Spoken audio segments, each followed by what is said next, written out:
लोकसभा और राज्यसभा में अंतर पढ़ेंगे। लोकसभा अनुच्छेद 81 में उल्लेख है, जबकि राज्यसभा अनुच्छेद 80 में उल्लेख है।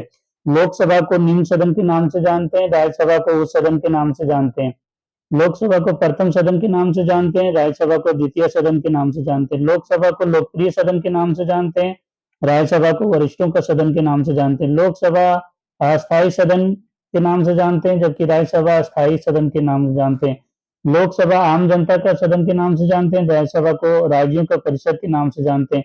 लोकसभा युवाओं का सदन कहते हैं, जबकि राज्यसभा बूढ़ों का सदन कहते हैं। लोकसभा का कार्यकाल 5 वर्ष होता है, जबकि राज्यसभा का कार्यकाल 6 वर्ष होता है।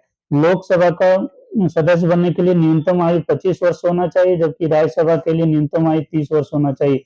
लोकसभा के सदस्यों का चुनाव प्रत्यक्ष रूप से जनता के द्वारा वयस्क मतदान की प्रक्रिया के तहत होती है, जबकि राज्यसभा के सदस्य अप्रत्यक्ष रूप से विधानसभा के निर्वाचित सदस्य द्वारा चुने जाते हैं। बहुमत लोकसभा के बहुमत दल का नेता ही प्रधानमंत्री होता है, जबकि राज्यसभा में ऐसा नहीं होता है।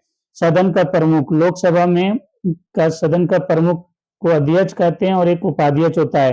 फर्स्ट अध्यक्ष गणेश वासुदेव मावलंकर था, जबकि वर्तमान में लोकसभा का अध्यक्ष ओम बिरला है। राज्यसभा में एक पदाधिकारी, एक सभापति होता है और एक उप सभापति होती है। सभापति उपराष्ट्रपति होता है। जो फर्स्ट सभापति सर्वपल्ली राधाकृष्णन थे और वर्तमान में जगदीप धनखड़ हैं।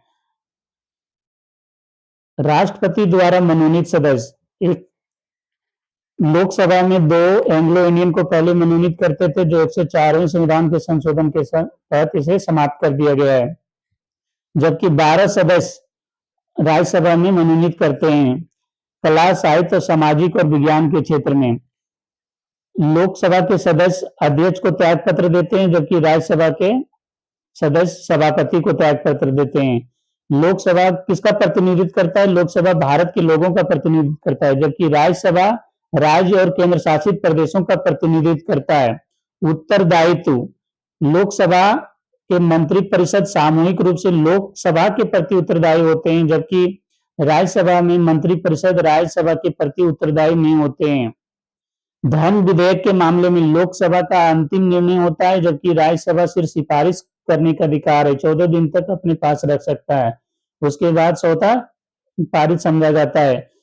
लोकसभा में सदस्यों की संख्या लोकसभा में मैक्सिमम 550 हो सकता है, जो अभी वर्तमान में 543 है, जबकि राज्यसभा में मैक्सिमम सीट 250 हो सकता है, जो वर्तमान में अभी 245 है। इसमें से 238 निर्वाचित होते हैं और 12 मनोनीत होते हैं।